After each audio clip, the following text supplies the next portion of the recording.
welcome to Mind Body Stuff. I'm Kaylee. I'm Bernice. Thank you guys for tuning in again.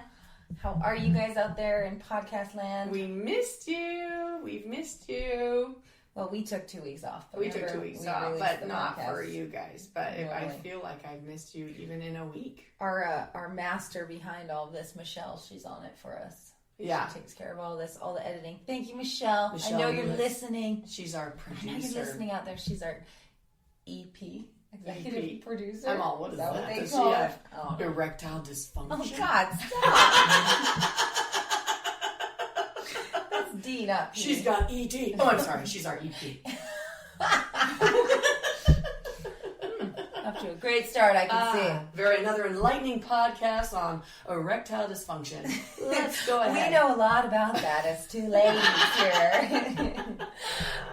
Okay, so anyways, today, actually kind of diving into the topic, we're going to talk about the...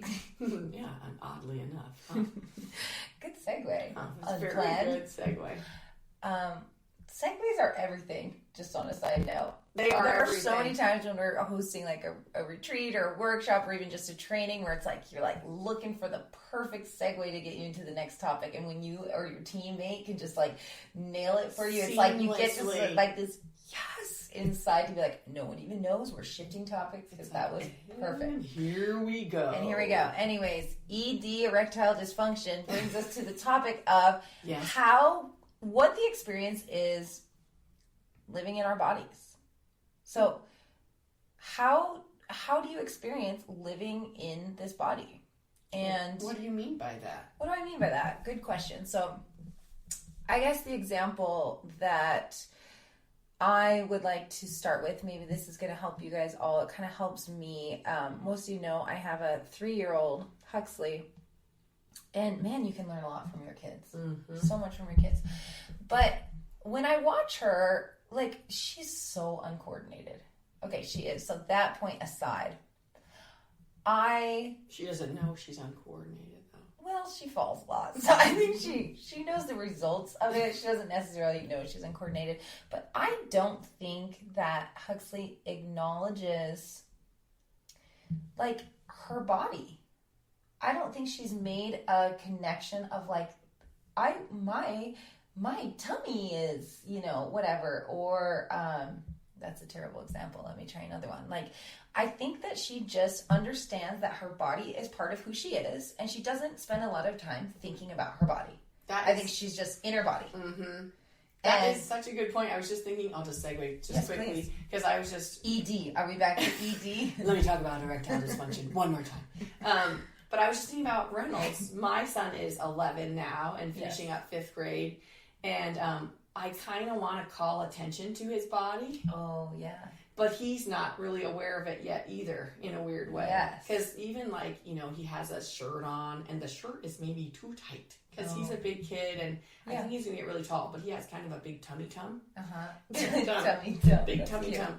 But, and I'm finding myself wanting to say something about, like, hey, Ray, I think your shirt is too tight, but then I realized he doesn't even notice that. Yeah, so why bring awareness for him? Because once you have that awareness of your body, you're not going to lose it. At least for me, you're effed.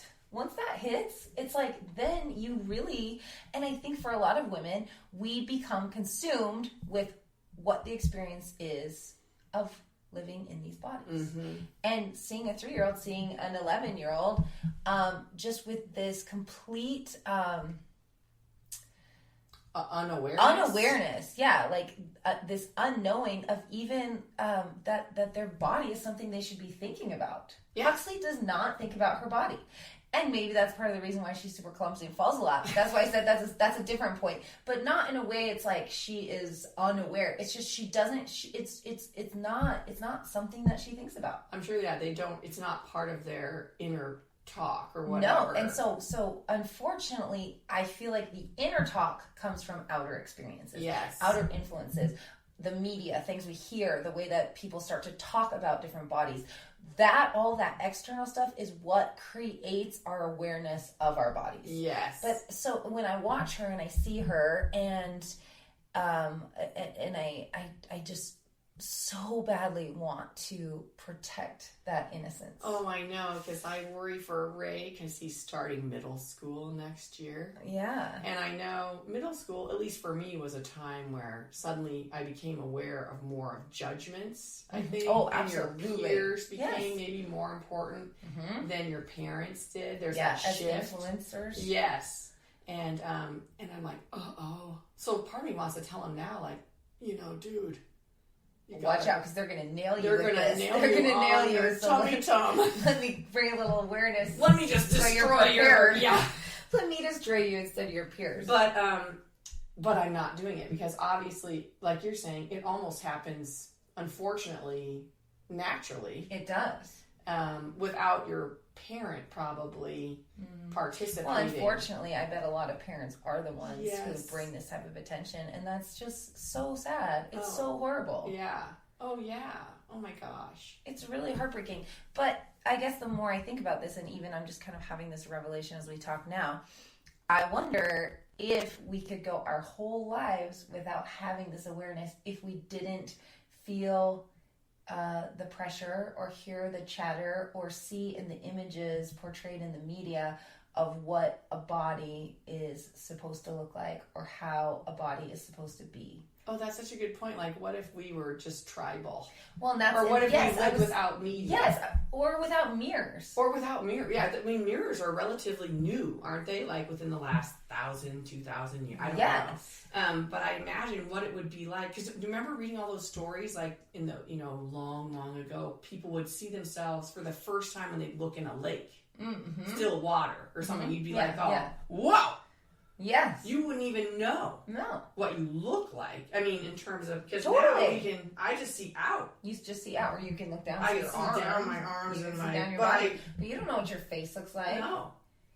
And I do wonder, like, do tribal people who don't have mirrors or don't maybe place as much importance on how you look? I mean, they pretty much have similar dress, very little dress, and they don't seem to be ashamed. They don't seem to really spend too much of their psychic energy thinking about what they look like or if their body looks like everybody else's. Right. And I'm just thinking, man, how much freedom would we have in our thoughts, in our energy, in our lives if we weren't thinking so much about the experience of being in our bodies? That's such a good point. Like, what did you tell me the other day in terms of negative thoughts?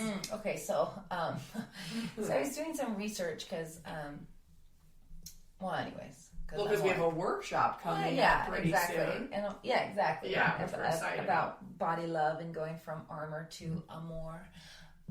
So I was doing a little research, and it says the average woman has 8 self-critical thoughts a day, and the first one almost always starts before 9:30 a.m., which makes sense because that's when you're getting ready and looking in the mirror. Like, that seems like a no-brainer. And that, I don't know what percentage of women don't have any positive thoughts about themselves a day.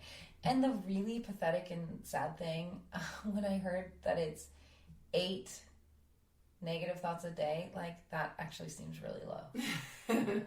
We both were like, I was like, because I did the research, and then I came to the studio. I'm like, so Bernice, how many times a day would you say?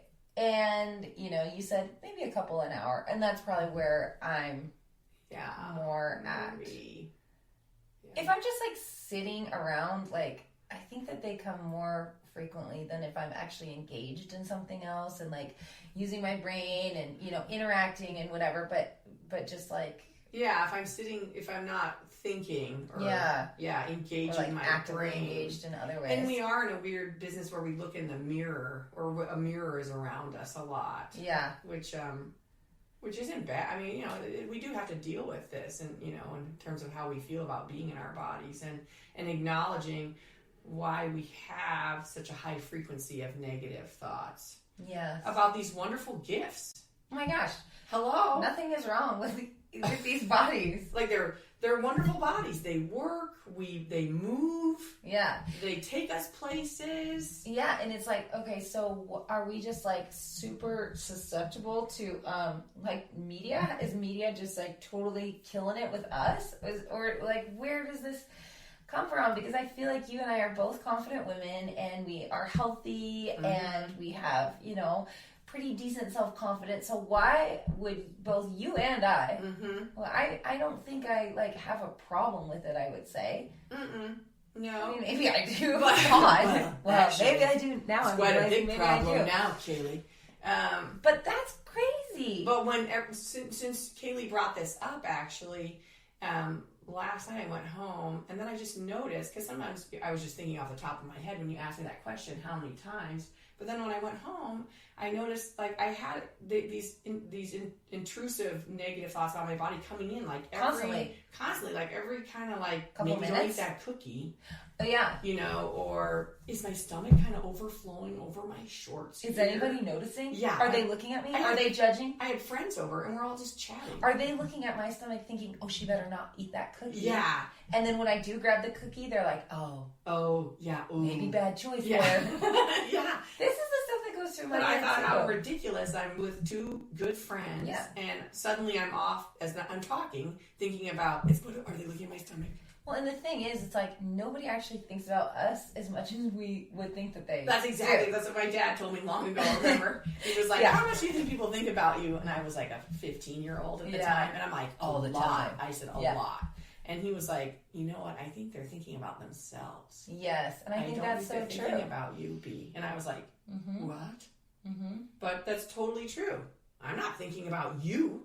Right. You're not thinking about, I like negative, my negative thoughts are all about, oh my God. About yourself. Yeah, look at my arm jiggle when I raise it up. Totally. Totally. And so, I guess, we can sit around and talk about our negative self-thoughts all day long, but like, what do we do about this? Yes. And what do we do, like, how do we switch that? And how do we, I don't know, how do we create a healthier relationship with our body? And how do we invite that childlike experience of being in a body where you're literally just using your body to live your life? Yeah. Like just running around with my tight shirt on. Yeah, you're just running around. You're not thinking, is something jiggling when I run? I should tuck in my belly before I start running because I don't want to feel it jiggle as I'm like running. Yeah. Little kids just run around. They don't even think about any of that stuff. Think about it. No. So how do we get back to that place? And I think that so maybe for those of you who have just amazing self-confidence, great. Like send us your ways. Like how do you have such a healthy relationship? Help us. Yeah. Help us. Help us. But for those of you who maybe feel more like us with the self-judgment that comes along with having a body, how do we get past that? Yeah, that's a good question. And it's like, I think one thing is noticing, for me really recently, just noticing how many negative thoughts I have. Yeah. Like it's like, whoa, calm down. Right. Like we almost get used to how much. Yes. It's just it almost just becomes natural. It's something that we're not even cognizant of. I wasn't even really how aware. Often those negative thoughts are. Because even when you asked me, I'm like, well, not that much. I thought when you first asked me, I mean, it's kind of frequent, but really, probably not that much. And then when I started to notice it, it was actually much more than I thought. Yeah. I think so first is noticing. Yeah, just noticing. Like, wow, that's a lot of negative stuff you're telling yourself about your great little body that's doing all this great stuff for you. Yeah. And I think for me, a lot of maybe the work I need to do is disassociating my worth from my physical body. Physical being. And my gosh, I mean, B, you're 55 and you've you've given birth to 4 kids. Having babies changes your body. Oh my gosh. And I think a lot of what I need to do is just kind of like accept. My body changes, and it's changed from babies, and some, it kind of comes back, and then I get pregnant again, and then I go through the whole cycle. And right now I'm in the really awkward phase of a pregnancy where it's like I just feel like my body's getting bigger, but I don't really have like a big belly bump yet, and I just feel like uncomfortable in my body. Yes, right. It's not like I've gained that much. I mean, I've probably gained like hardly anything. 4 or 5, I don't know, maybe like 4 pounds or something. But it's like I just feel so, it feels different. And so then I feel really uncomfortable in my body, which is so dumb because, hello, I'm growing a baby. Right. And there's this kind of surrender that needs to happen during this process. And also, it really demands that you're not selfish. Yes. And like, I need to create a healthy environment, not only in my body, but in my mental health for this little life who's literally absorbing nutrients, absorbing energy, like feeling vibrations. Oh, yeah. I don't want... Absorbing emotions. Emotions. I don't want this little girl to be like taking on my stuff. And I actually, like, I've been thinking about this. So when I was pregnant with Huxley, I was really afraid of my body, and I was afraid of the pregnancy. And, you know, I'd had a really bad situation before that. So it was natural that I would have this fear attached to my body going through this big deal. Not trusting. And so Huxley is very, very cautious in her body. Mm-hmm. She's extremely cautious. Like, she didn't walk till she was 16 months. Like, she couldn't jump on 2 feet till she was like, I don't know, 2 something, maybe even 3, jumping on 2 feet. Jumping. Like, she won't get her head wet in the pool. Like, she won't get her face in the water. Like, very, very, very cautious in her body. Now, I was a little less afraid with Piper because Piper's pregnancy was fine, totally normal. Like, I got to exercise through it all. Oh, although she's not walking yet. She can climb all up and down the stairs and up desks and everything. They're just not walkers, that's the thing. They're just not walkers. But I can see that she trusts her body more. And now with this baby, I actually kind of have a serenity around this pregnancy as far as my body goes. Like, I haven't worried.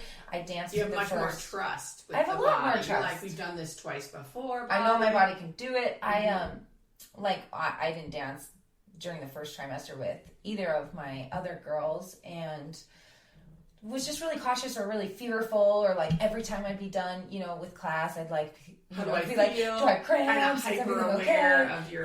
In this pregnancy, I'm just much more relaxed. And I'm actually really curious to see how what her experience right away is in her body. Right. And I wonder, and my sister, she's just kind of a badass. She is a badass. But her field of expertise is in maternal health and early childhood development, and there's a lot of research that shows the importance of the maternal, both physical health and mental health during pregnancy. Oh, huge, yeah. And so I'm curious if if my my relationship with my body will affect this baby's relationship with her body. Yeah. Oh, interesting. Isn't it? Yeah, I love that. So I'm trying really hard to just be chill. Yeah. And to not judge myself and be like, oh my God, I'm looking, I'm looking round. I used to love being pregnant. Is my face fat? Did my face get fat? My face got so fat on all my pregnancies. Ugh. And then, but I loved being pregnant, especially the first 6 months maybe. One, because I wouldn't exercise at all. Oh, see, yeah, because you would cramp. I would cramp right away. I cramped a lot with like Huxley, but then I cramped less with Piper now because I think it's mental. Well, I just attached, like, I cramp. Oh my God! And I would right away. I'm like, that's it. I'm gonna deliver it right here. It's come out. I'm so sorry. I just had that, so I never exercised. But in a weird way, that was kind of good for me because I was so kind of obsessive about it. That it was almost like someone had given me like the ticket, like, here's your free pass. Totally. You don't need to think about exercising for these 9 months or whatever. Or 6 months, because I didn't really know I was pregnant and being, but and even being pregnant was like, oh well, I'm allowed now to get fat or whatever. Yeah. Like, I was like, it's expected. Yeah. So those were my free pass times, but then as soon as the baby came out, it was like, you look real bad. How sad. I know. So sad. And even just delivered a baby. A beautiful baby. And I love my kids. 4 kids. I loved being pregnant. But I was just thinking the other day, I'm like, God, I wish I hadn't had 4 kids. It was so hard on my body. Like, my body won't be the same. And my husband's like, yeah, but you're like, what a wonderful thing you did. Like, why are you judging yourself? He's like, obviously you're not going to have the body you had when you were 20. It's like, why not? Why can't I at 55? I'm not sure why. That's not fair. Yeah. And my mom told me a great thing a few years ago. She's like, she just said, I noticed my body changed every 10 years or so. Not hugely, but there would be something different about it. Yeah. Whether my rib cage got bigger or, and I'm like, And I think what we need to do then is just not have judgment attached to those changes. Like, why? And then why am I like, her rib cage got bigger? I'm like, that's so specific. Like, who cares? Totally. Do you have your book, The Body's Not an Apology? Oh, no, I didn't bring it today. Oh, there's such a beautiful poem in there about a mom's I've had belly. it every day except for today. Oh, we'll have to read it to you guys in a different... oh my God, it is in a different podcast, but talking about like just how squishy and soft their mom's belly was, and how they always had like free access to it. They would just like lift up their mom's shirt, and she would just let them like massage it like it was like, I mean, like I envision bread, like bread dough or whatever, and just how they loved it. And she had no shame around. She was very proud of that. She was proud of her tummy. Yeah, and I love that. Like what a perfect reframe. And I think that's part of it too. It's just reframing. Like, when am I feeling judgment about my body, and can I reframe it to express or experience gratitude for the situations that have maybe shaped my body differently, or that have allowed me to change and grow? Mm-hmm. Like, I think that's a big one for me. Do I want the body that I had before kids? Is it worth having that? No. Are you kidding me? Logically, that makes no sense. You're like, but that would be. I know, part of me's all logically, but... I know, that's when you said logically. I'm like, Bernice, we lost you're her. better than this. But I just find this topic fascinating, and I think that one of the big problems is that we do see in so much media just slammed at us constantly what we feel like is desired, but also expected. Yes, expected. Expected. Not only do we know what is wanted or whatever, but it's like assume is wanted. I do feel like we as women feel like we almost have an expectation to look a certain way. Yeah. And we better be grateful for the bodies, that we just get to be here. Like, I love the pieces that you were reading, or that podcast that you were listening to. Oh, yeah. So, you guys, there's a really, really cool podcast. It's called Dear Sugars. So, Cheryl Strayed is one of the hosts. It's her, and I can't remember the guy's name, but he's cool too. Steve, he has a great voice. Love his voice. Love your voice, Steve, if you're listening. Yeah, right. Steve, you out there? Steve? No, Steve is definitely not out there. So, so it was really cool because this episode, the podcast is called Dear Sugars, and the episode that I was listening to is called The Ugly Truth. And so they had women on this podcast who, one was born with physical deformities on her face, and so she looked normal when she was born, but then as her bones like fused together, her face was deformed and her eyes were bulging and all this, and she went through all these surgeries. And so no matter how strong she tried to be internally, and no matter how much acceptance maybe she was developing for herself, when she would walk down the street, people would still point at her, or like kids would look to their mommy like, "Mommy, what's wrong with her face?" And so she just kept getting slammed with these like outside influences, or reassurances that she was not. She didn't look the way she should. She wasn't part of the norm. Yes, exactly. And so then eventually, it took her a long, long time, but eventually she became comfortable with who she is, and now she's an activist and she's a speaker, and so it was really kind of interesting to hear her perspective and just the work that it took her to find acceptance. And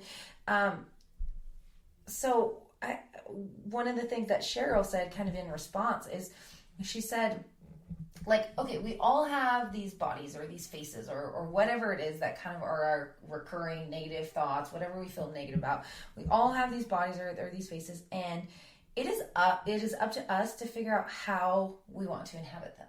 So if we have all of this negative self-talk and all of this energy is negative, you have to believe that that's the energy you're putting out into the world.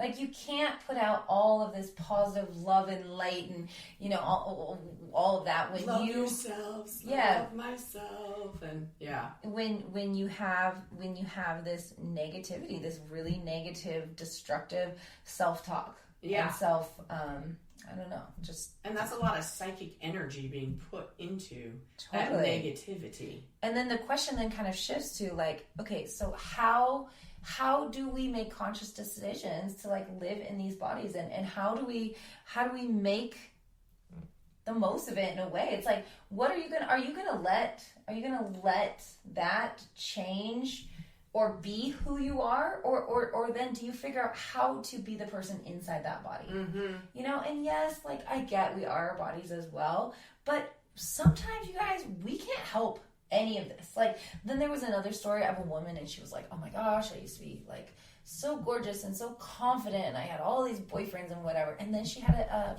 she got some skin condition, and it literally started discoloring her skin, and in multiple colors, shades, like I think like reds and even like black. Like it looked like her skin was like maybe not decomposing, but it was like changing to like purples and reds and like I don't know. I didn't see a picture of her. Whatever. It's all a podcast. Yeah. And so she lost all of her self-confidence. And one of the things that she said, and I've definitely felt this way, is she said, so not only did she feel bad about being ugly, but she felt bad about feeling bad about being ugly, because she's like, I don't want to be this shallow. I know that I'm so much more than just how I look. The double shame. And she's like, I know that underneath this skin, I am like, maybe she didn't say confident, but I'm like a feminist, and I'm smart, and I'm witty, and I'm all these great things. She said, but I feel so ashamed that I'm letting my physical appearance affect me so much. Mm-hmm. Because we all know, like, I think we all know, okay, I'm not just the way that I look, but we are part of this society, and we're part of this collective unconscious that just kind of understands that we're supposed to look a certain way. And gives us feedback. And that's gives the us thing, an incredible amount of like feedback. We get feedback, and then we're like, so even we were talking about this the other day. I had cancer a few years ago and lost all my hair during treatment. And inside, I'm like, I'm strong, you know. And I was thinking, I look pretty good, you know, because I felt pretty good even when I was getting treatment. And but I just remember going shopping at the store, and then I could just see everyone's face would look at me, and I'd be like, I don't look so good. Yeah. And they would just be pity, which is, or, you know, and they just felt bad for me. Sure. Which I don't blame them for, but then it just would remind me, like, I'm sick. And you know, even though I might feel pretty good, I obviously look like I'm sick to everybody. Yeah. And that was a really hard immediate external feedback. Yes. So it's really hard. It's almost like telling me I was wrong. Oh yeah, sure. Like I'm like, oh, maybe I'm not. Maybe I'm not okay. Maybe I'm not okay. Maybe I am. They look like I don't look very good. Yeah. Like I'm not well. Yeah. And but it's made me not want to go out very much during that time period, just because you're like, you know, I could imagine if you had a facial deformity or something like that, and everyone's just like, you're trying to be confident. You're trying to just be like, I'm not gonna let this affect me. But then when everybody else, it affects how they interact with you. Right. It's very difficult. It's hard when you get that feedback. So again, it's that interplay of self and other. You know, and what we do with that too. Yeah. And one of the cool things that one of these women said, the one who was born with the deformities, is she said, you know what? She said, it makes, I have really good friends through this, because I know that the people who are with me, they're with me, you know? Like, she said, no one is friends with me because they think I'm gonna like help them get free drinks at a bar, or like, you know, no one's like inviting me to do stuff because they think that, you know, whatever. Right. And I thought that was kind of funny. And she said another thing, which I really love, is she said that people trust me, because she said that, like, having this, I think, has given her a lot of compassion, and people can feel that. Yes. So, you know, it's like when you're relating, or when you're trying to speak to somebody about something really difficult or hard, it's kind of like hard when you feel like the person has never gone through anything difficult and looks perfect and has everything? Oh, yeah. Like, how are you going to relate to me? And you don't even really want to talk to them. No, you're like, about it. you suck. Your life's perfect. I mean, you just assume that, but I've done that before, definitely, where someone looked really perfect and put together. I'm like, obviously, she has no idea what I'm struggling with. Right. We can't have any deep conversations. You know? Whereas I can see with someone that who's really struggled through their life and who has had to overcome really, really difficult things. Yes. Then you almost feel this safety and this trust speaking to them about your hardships because you know that this person has walked through some serious fire. Yeah, that's a really good point. So it was kind of cool to hear her reframe, and obviously it took a really long time. And the poor girl, she said, I mean, she went through dozens and dozens of surgeries as a child. And but she eventually got to that place, and now she's a role model. She's an activist. She's a speaker. She's using something that is really difficult and could have just like killed someone's spirit, and she's now helping empower other people. And I'm sure I talked about the workshop that I went to in a previous podcast about writing in the body, and so one of the facilitators. She was saying that when we do our own personal healing work, we're not just doing it for ourselves. We're doing it for all the people who come behind us or who come after us. And I think that is also part of the value of doing this type of work for ourselves is, you know, this whole thing, like self-care is not selfish. Even figuring out these issues for ourselves and like, okay, why is it hard for me to be in my body? Why is this judgment coming up? What am I like? How do I want to change this? How do I want to heal? Because we then can help others heal. Yes, yeah, because we set the example. And gosh, as a mom to what soon will be 3 daughters, like it's important that I get this stuff figured out. Like I don't want any of my negative self-talk or judgment to be transferred onto them. Right. And I mean, it's hard. Like in this society, it's really hard to protect anyone, female, male, from this valuation based on our looks. Yes, it's very, very hard. But if we give them a sort of a balanced, you know, strong platform to launch from, so at least when those things happen to them, they feel more secure and more realizing where it's coming from the other people. How did you raise like Joe to be as like just awesome and confident and also like compassionate as she is? So Bee's daughter Jo is getting married in September, and she asked Huxley to be her flower girl, and she wrote like the sweetest card, and she's like, Huxley, these are the things we have in common, da da da da da. And I read it out loud to my sister last night because she was staying at my house, and she's like, oh my gosh, like how, like, she's like, I didn't do any of that stuff when I was a bride. I was like, gosh, me neither. I eloped. Like, I didn't do any of this. Like, how did you raise someone who is sweet and compassionate and can get along with anyone, but is like also so strong and confident? I just feel like Jo is like the epitome of a cool woman. She is a strong woman. She's so strong, but she's also soft. Yeah, she's like very that card that she wrote. Oh, that was so beautiful, so sweet. Mm-hmm. So, like, do you have any tricks? I think we modeled in the house, you know, that of course feelings are important and compassion is like the most important thing you can give yourself and to anybody else. Mm-hmm. So you always talk kindly to ourselves and we talk kindly to each other. Even though I don't, I say negative talk to myself. I know, but you didn't transfer any of it to No, I did not. And she was, she grew up and she was going to be a big girl because she's 6'1", so she was going to be very, very tall. Yeah. And so middle school was very hard for her. Yeah. There was a lot of comments about her. Did it bring her down? She would come home and she would be sad, or she would ask me about it. And I would just say, oh, Jo, your day's coming, babe. You know, I would just sort of empower her. I say, because you're strong. You're going to be tall. You're going to be powerful. Athlete. You're going to be an athlete. So we kind of channeled that. But you reframed it for her. We reframed it. We definitely reframed it for her. Yeah. And she did. Yeah. She Oh my became gosh, she strong did. and powerful and Holy a great cow. athlete. So Yeah. it's almost like figuring out what the person's potential is, like the child's potential, and kind of watching it, and then slowly sort of, you know, reinforcing it. Like Huxley, what a great gift you have as an empath. Like you're so great at feelings and sharing feelings, and you know, kind of harnessing a power that they already have. Yeah. You know. Yeah. And Ray's like that too. He's a great empath too. Oh yeah. Very loving and, you know, and even now, like, I want to talk about his tum-tum, but I don't. Right. And I say more like, wow, what a great shot you had there. And you are so strong on the basketball court when you're playing. So always reframing. Right. So we need to now do that for ourselves. Yes. Like, isn't it funny? We can do it for our children.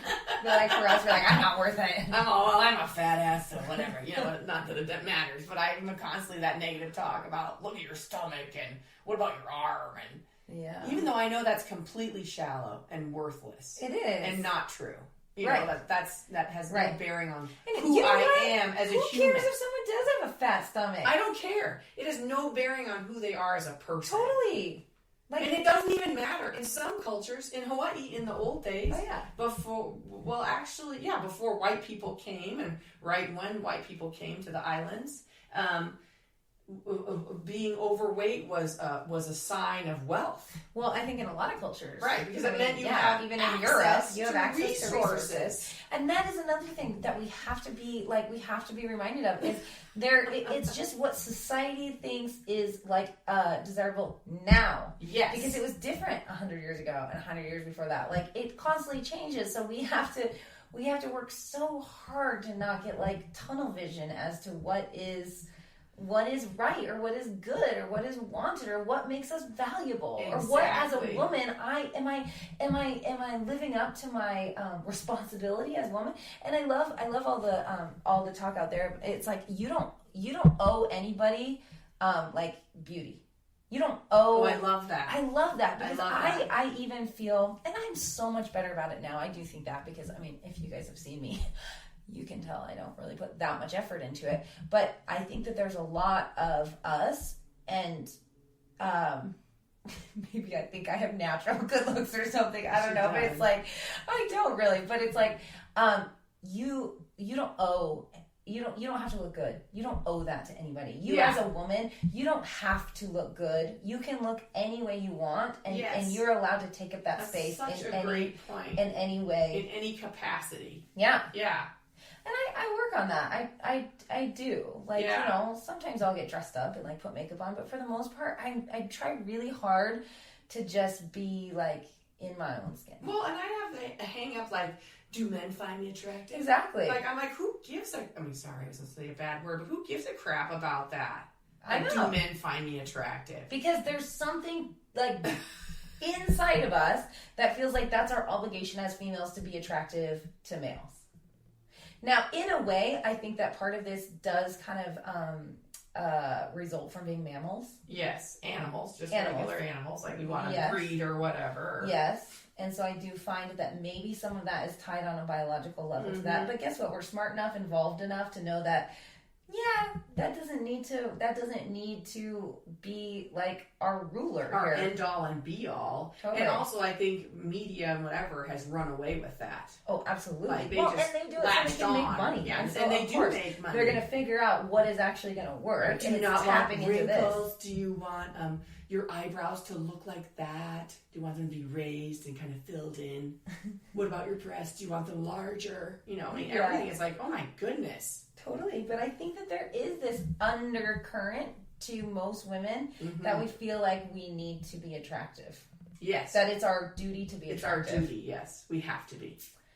And we were not, I mean, I don't know. It's just when we talk about it like this, I feel like, what a complete waste of time. It's a huge waste of time. I mean, and I think that's the bottom line. We could be solving world peace. But instead we're thinking about our thighs or our stomach or our arms. I mean, like, give me a break. I get so frustrated with myself. Yeah, it makes me mad. Yeah, and I do think that for me is part of my like biggest hang up with self-love. And we talked about this, like, why is self-love so hard? But I do feel like in our defense, there are a lot of external forces like pushing against our even intent for self-love. It's like, oh, you want to love yourself? Well, here's another picture of somebody who has perfect boobs. Whatever. You know, I'm like, she must love herself a lot. Totally. But that's like, that's also part of the messed up correlation we have is that I can love myself easier if I look a certain way. Yes. So I'm going to work really hard to look this way so that I can love myself. Because then I'll be worthy of my own love. Yes, right. And that's total BS. And this is my body. This is the body I got. This is the face I got. That's it. Yeah. And you know what? Something could happen to you tomorrow. Yes. And then let's say you lose all your looks, and what do you have left? I have me. You have you. I have me left. This is me. Yes. Underneath all the layers. Yeah. But it's difficult living in these bodies, our experience with our inside of our bodies. And I think we all need to start really being aware of how often I bring the awareness of this experience to my attention, and is it serving me or harming me? Is it keeping me in the now, or is it taking me from it? Is it adding value, or is it taking away? Yes, shine the light. Shine the light on it, and then you can start to make some changes. But the thing is, when I asked you how many times, you said maybe 1 to 2 an hour. But then once you bring awareness to it, you're like, oh shit, it is way more than that. Yes. Then it's like, okay, maybe I need to work on this. Yeah, then you're like, oh, wow. Gosh, this is way more frequent than I thought. This is probably not healthy. It's not healthy, yeah. I wonder why I have a hard time loving myself. Hello? Yeah, exactly. Especially when those two are correlated. Yes, when they converge. You're like, hello. I love myself so much when I'm feeling great about myself. Yes, when I look after I've worked out. Yes. And I go home. Take a shower. Put on just the pants that fit just right. Right. It's like, oh, then it's so much easier to love me. Yes. Yeah. Oh. It's hard being a human. Tiring. Sometimes. It's tiring out here, isn't it, guys? Tiring out here. People. Folks. So I think just shedding light, like you said, onto this experience of being in the body and hashtag grateful. Oh my gosh. I mean, you know, we should love our little bodies trying so hard to be in this world, and I know. You know. And the compassion that I feel for my children, oh, like that is what we need to give that compassion to ourselves. And like we've mentioned with this workshop, a lot of this focus is bringing that childlike play and spirit and relationship of just being in our bodies. We just are in these bodies. We don't have to think about it so much. Like I don't want to think about it so much. No, I'm practicing radical self-love. Practicing, and that's the key word. It's a practice. It's a practice. Some days are going to be easier than others. And that's okay. That's how practices go. But you've got to keep putting the work in. My gosh, imagine like all that we could get done if we weren't thinking about this stuff.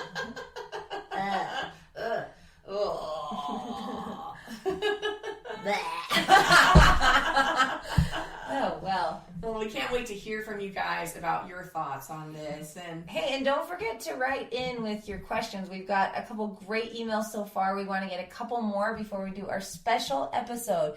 We want to hear, do you have any questions? Do you have any topics that you want us to explore? You can sign it with your real name. You can sign with a pseudonym like Rageful and Helena. I don't know, whatever. I'm like, where's she going to say? I know. I was trying to think of a place that starts with an Rageful R. and Texas. Rochester. There we go. Rochester. Rageful and Rochester. Rageful.